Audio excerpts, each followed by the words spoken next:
이스라엘 백성들이 요단강을 넘었습니다. 이제 시작입니다. 노예 430년 되죠.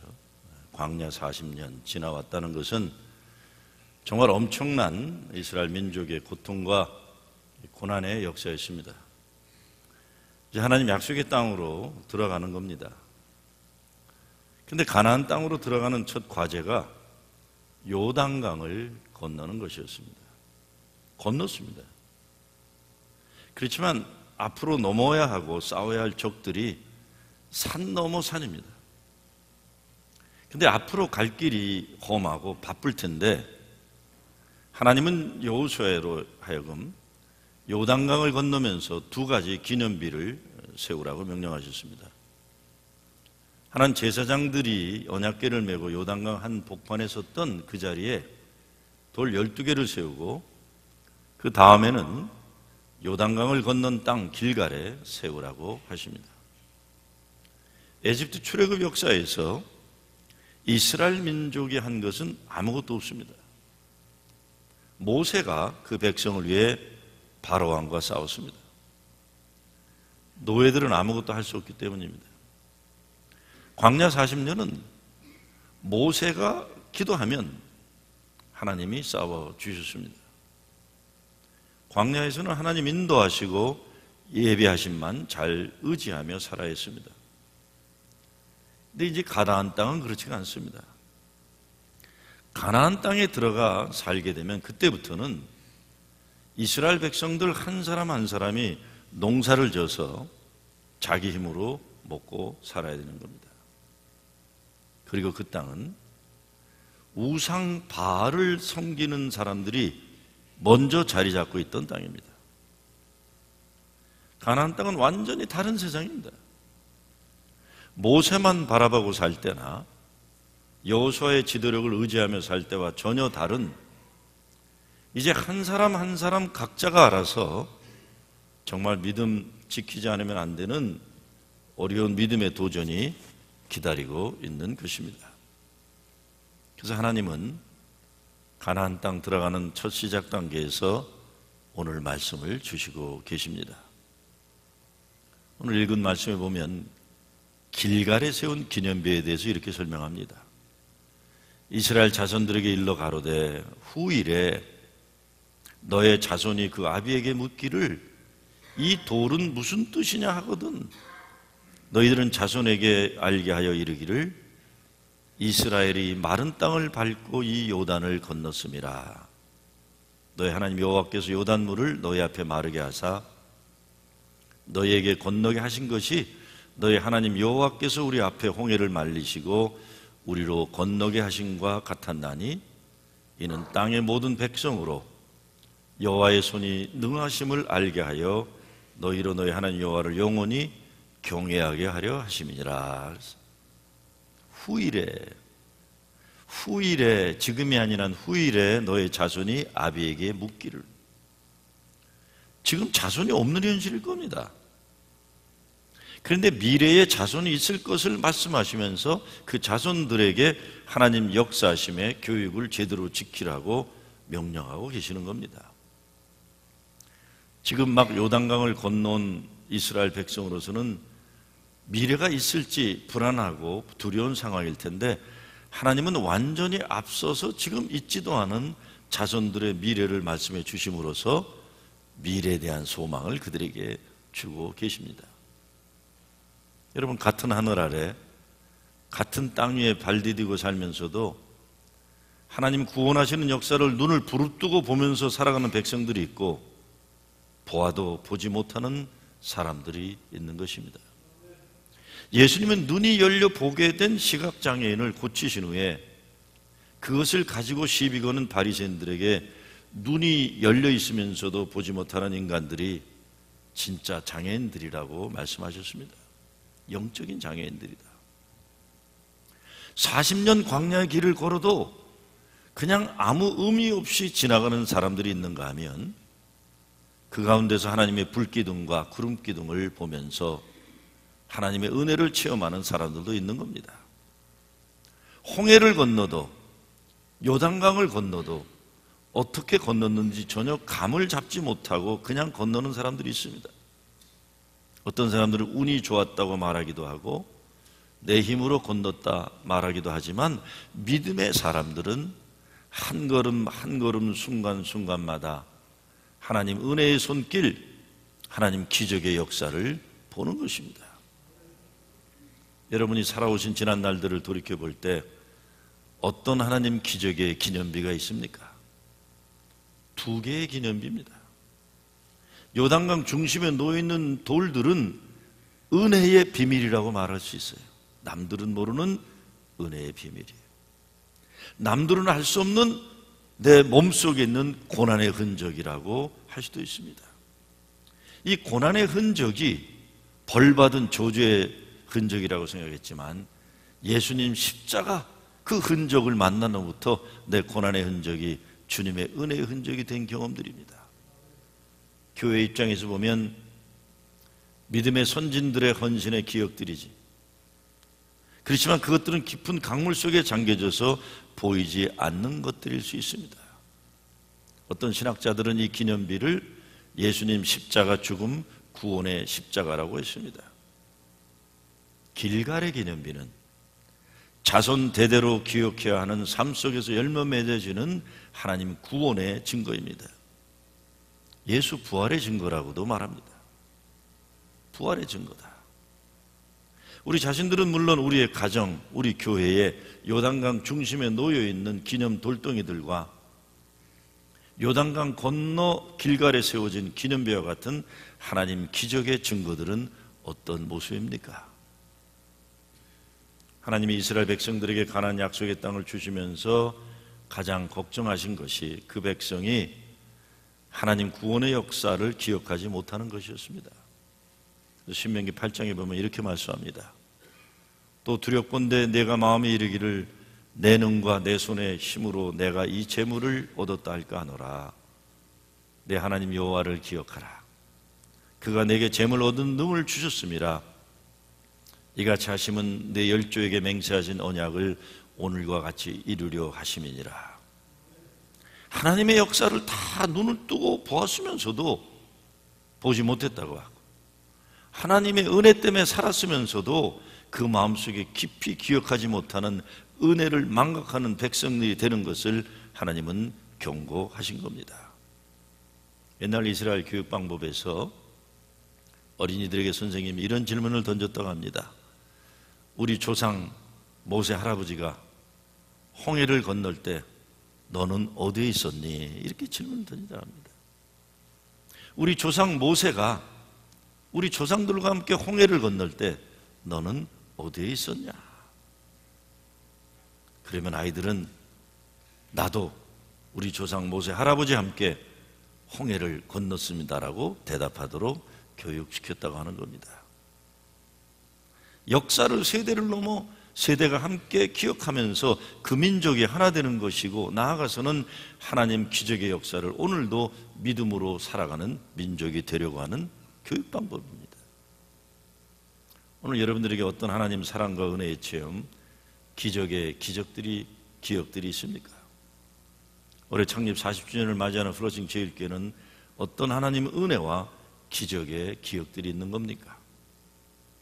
그리고 무엇보다 중요한 것은 40년 광야 생활을 마감하면서 가나안 땅으로 들어가기 전에 우리 교회는 훗날 후손들에게 하나님 구원의 기적의 역사를 기억하게 할 어떤 기념비를 남기고 떠날 것입니까? 보이는 기념비와 보이지 않는 기념비를 각각 세우라고 하신 하나님의 깊은 뜻을 생각하면 감동이 오는 겁니다. 무엇보다 요단강 가장 깊은 곳, 제사장들이 언약궤를 메고 그 백성이 모두 지나가기까지 자리를 굳세게 지키고 있었던 그 자리에 돌 12개를 쌓았다는 것이 제게 큰 감동을 줍니다. 보이지 않는 것입니다. 훗날에 볼 수 없는 것입니다. 기념비를 세우는 목적은 사람들의 눈에 보이기 위한 것이 아니겠습니까? 그런데 보이지 않는 요단강 깊은 곳에 하나님은 기념비를 세우라고 하신 겁니다. 하나님은 지도자들이 그 백성들을 위해서 헌신했던 가장 깊은 강물 속의 돌들을 사람들에게 기억되지 않을지 모르지만 하나님은 잊지 않고 기억해 주신다는 약속을 하신 것이 아닐까 생각해 봅니다. 사람들에게 보상받지 못하고 사람들의 기억 속에서 사라진다고 해도 너무 섭섭해하지 말아라. 내가 기억한다. 어쩌면 모세가 광야에서 죽고 가나안 땅에 발을 디디지도 못했던 것처럼 지도자들의 헌신이 사람들에게 너무 드러나면 아니 되기 때문에 그러는 것인지도 모릅니다. 하나님의 기적은 사람들이 이룬 공적이 아니기 때문입니다. 그럼에도 불구하고 하나님은 그 백성 지도자들의 헌신을 인간들의 눈에는 보이지 않지만 하나님의 마음속에 깊이 간직한다는 뜻으로 그리 하셨으리라 저는 생각합니다. 제가 2달 전에 뉴욕으로 이사 오면서 이삿짐을 정리하다가 그동안 보지 못했지만 내가 어디를 가더라도 잊지 않고 간직하고 다니는 물건들을 또 볼 수가 있었습니다. 많은 은혜를 받았어요. 오랫동안 보지 못했던 그걸 다시 이사 가니까 정리하면서 은혜를 받았습니다. 어떤 짐들은 오늘 살기 위해 필요한 물건들이지만 어떤 짐들은 오늘 생활에 아무 도움이 되지 못하지만 내 인생에 중요한 것들이 있는 겁니다. 그 가운데 가장 중요한 것이 제 아버님이 쓰신 일기장입니다. 하나님 나라 가기 전까지 쓰신 일기를 제가 가지고 있는데 제가 생활하는데 아무 쓸모가 없습니다. 우리 아버지 일기가 무슨 쓸모가 있겠습니까? 그러나 내 인생에 무엇보다 중요한 믿음의 재산이 그겁니다.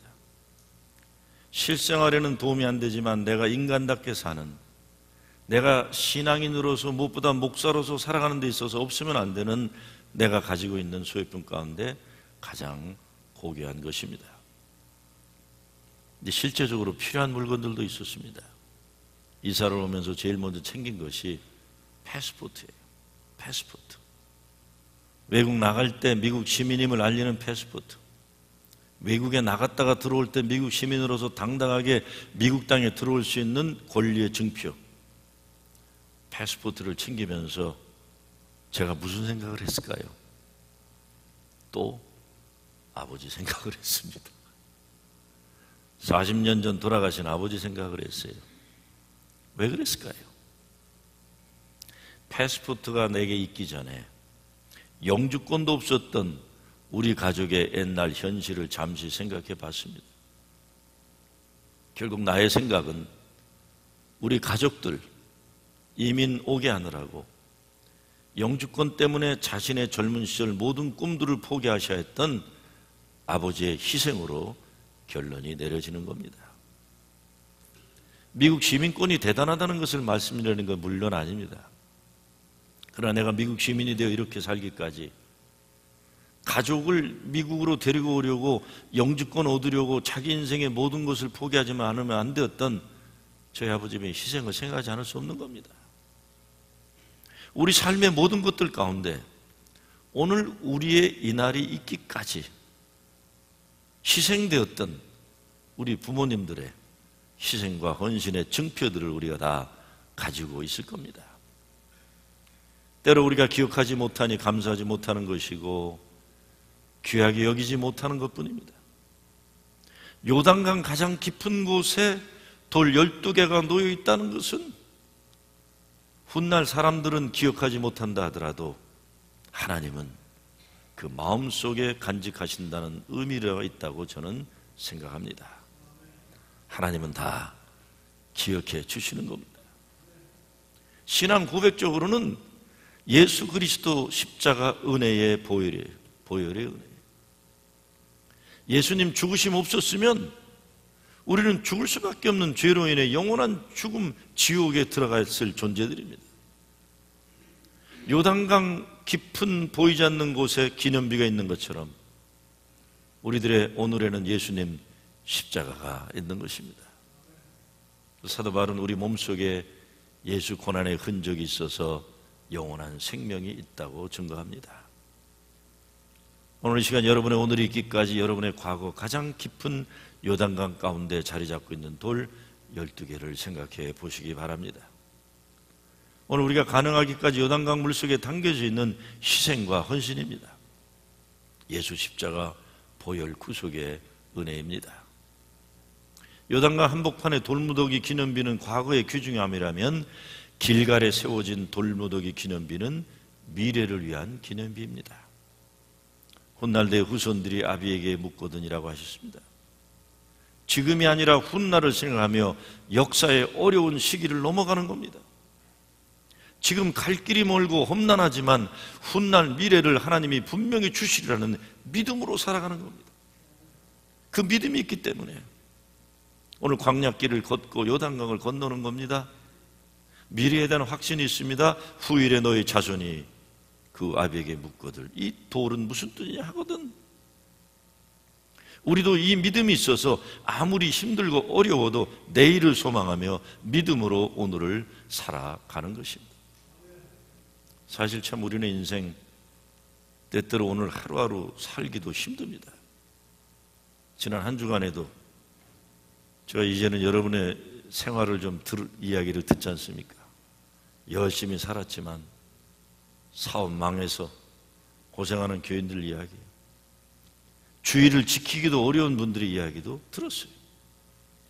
건강 문제도 쉽지 않습니다. 무엇보다 도대체 의사들은 뭐하고 있는 것인지, 도대체 그렇게 공부 많이 한 의사들 뭐하고 있는 겁니까?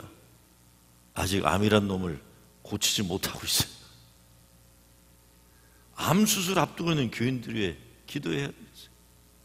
저는 그래, 도대체 의사들은 뭐하고 있나? 그렇게 돈 많이 벌면서 암도 못 고치고. 저희 옛날 교인 한 분이 의사인데 암에 걸렸어요. 아니, 의사도 암에 걸립니까? 목사님, 의사도 똑같은 사람입니다. 힘들어요, 사는 게. 힘들어. 어젯밤에는 목사님 설교 준비하시는데 방해하고 싶지 않습니다 그러면서 방해한 후배놈이 하나 있었어요. 소배에서 목회하는데 전화를 하고는 자기 친구 이야기를 하면서 목매여 해요.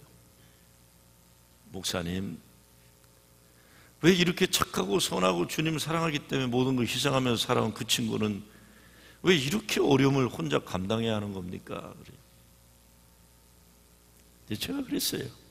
야, 아직 안 끝났어 임마. 게임 안 끝난 거야. 다시 하면 돼.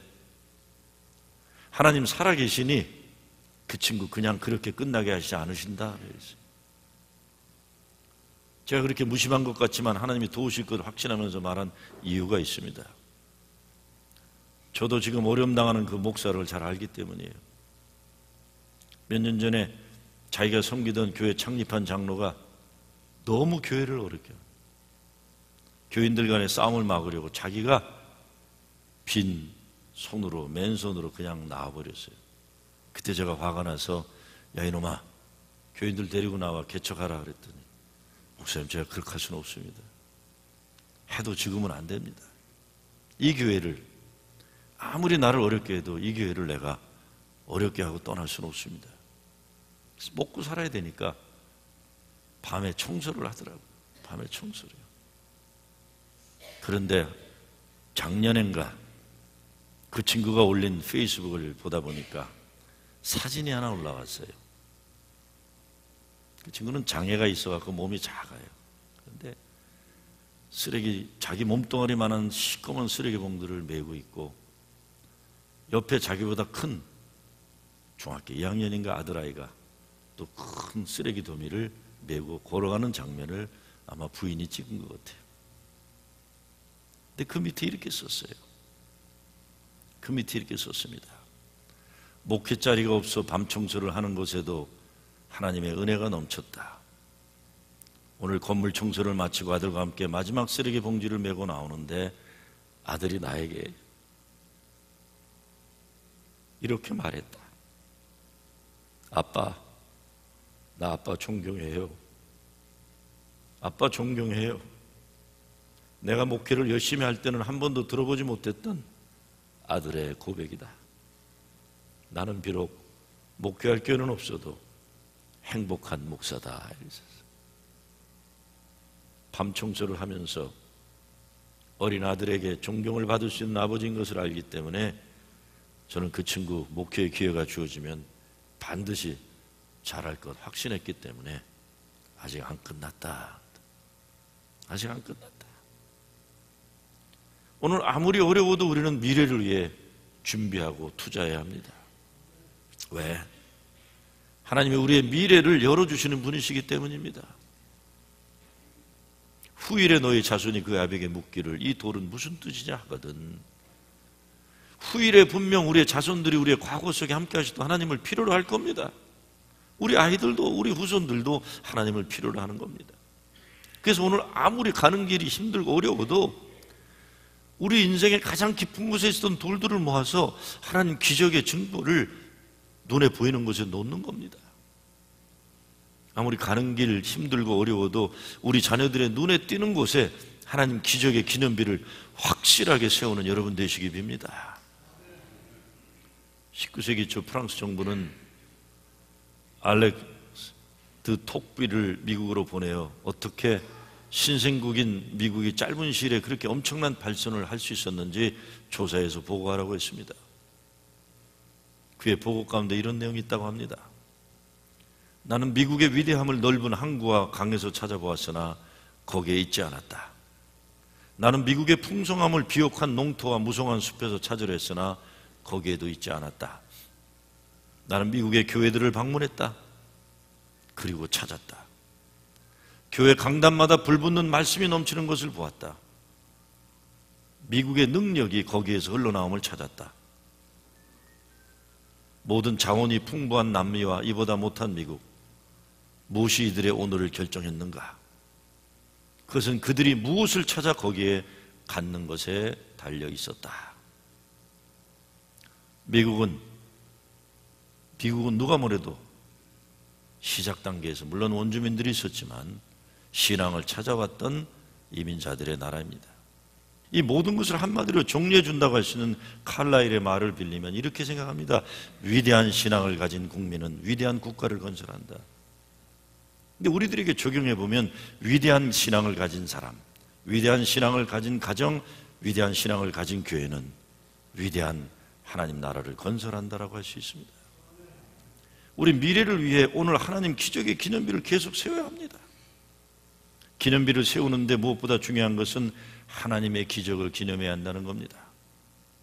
24절 말씀에 이것을 분명하게 밝힙니다. 이는 땅의 모든 백성으로 여호와의 손이 능하심을 알게 하며, 여호와의 신이에요. 인간 너희로 하여금 하나님 여호와를 영원토록 경외하게 하려 하심이라.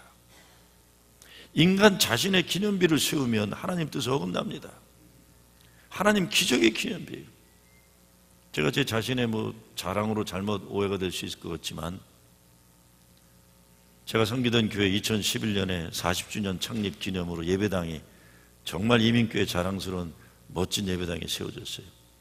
그래서 거기에 동판을 한국에 부탁을 했는데, 내가 부탁한 원본에다가 부탁을 받은 제 후배 목사가 저에게 충성심을 발휘하느라고 동판에다가 담임 목사 김종호라고 또 박았더라고요. 그래서 제가 전화를 해서 너 이놈아, 나 죽이려고 작정했냐? 그래서 형님, 그 한국에서는 다 그렇게 하는데요. 그래요. 빨리 그거 지우고 다시 만들어 보내라. 아, 그냥 하시죠. 형님 고생하셨는데. 너 나가면 맞아 죽는다 이놈아. 제 이름, 저는 어디 가도 교회에 제 이름 붙여놓는 것은 없어 있습니다. 교회 간판에도 내 이름 없고 40주년 건축엔 내 이름 없고. 왜? 하나님께 벌 받을까 봐 두려워서 그러는 거예요. 하나님께 벌 받을까 두려워 그러는 겁니다. 여호수아의 것도 아니고 모세의 것도 아니고 여호와의 손이 능하게 하심을 알게 하며, 하나님 여호와를 영원토록 경외하게 하심이라. 교회의 어떤 역사도 기념비적 성과도 하나님 영광만을 드러내야 됩니다. 이스라엘 최초의 왕 사울왕이 하나님 마음을 얻지 못한 이유가 다른 것 아니라 바로 그 이유입니다. 사울왕의 불행은 그가 실력이 없었다거나 다른 문제가 있어서가 아니에요. 사무엘상서 17장에 보면 전쟁은 하나님께 속한 것이라고 했는데, 사울은 전쟁에서 승리를 한 다음에 나를 위해서 기념비를 세우라고 백성들에게 명령합니다. 그때 하나님은 왕을 갈아치기로 결심하신 겁니다. 인간의 모든 근본적인 죄는 하나님께 돌아가야 할 영광을 자신이 받는 데 시작합니다. 가정도 교회도 국가도 민족도 모든 죄의 근본은, 오늘날 이 시대 교회의 문제는 목사들이 교회가 좀 크게 되면은 자기 기념비를 세우려고 하는데 문제가 되는 거예요. 자기 자식 만대 물려주려고 하고 있고 자기 영광을 위해 모든 것이 만들어지는 거예요. 왜 우리가 가나안 땅으로 들어가는 초입에 하나님의 기적 기념비를 세워야 합니까? 왜 기념비를 세우고 가나안으로 들어가야 됩니까? 다른 것 아닙니다. 앞으로도 계속 하나님이 하셔야 하기 때문이에요. 앞으로도 그분이 우리의 하나님이시기 때문에, 우리의 과거 가운데 역사하신 하나님이 우리의 미래에도 역사하셔야 하기 때문입니다. 여호와 하나님 손이 능하심을 알게 하며 하나님을 영원토록 경외하기 위한 기적의 기념비를 세우라고 하시는 겁니다. 근데 하나님의 기적의 기념비는 우리 인생의 가장 어려운 역사 가운데 세워지는 겁니다. 제 자신의 지난 날을 돌아봐도 그랬다고 감히 말씀드립니다. 내 인생의 가장 어려운 곳에 하나님의 기적의 역사의 기념비가 있는 거예요. 그 당시에는 정말 감당하기 어려운 상황이었지만 요단강과 같은 인생의 현실을 하나님 도우심으로 건너게 되었던 사건들입니다. 하나님은 지금도 살아계셔서 우리 가운데 기적의 역사를 이루고 계십니다. 우리의 가정에서, 그리고 우리 교회가 하나님 기적의 기념비를 세우고 또 세우는 가정과 교회 되기를 주의 이름으로 축원합니다.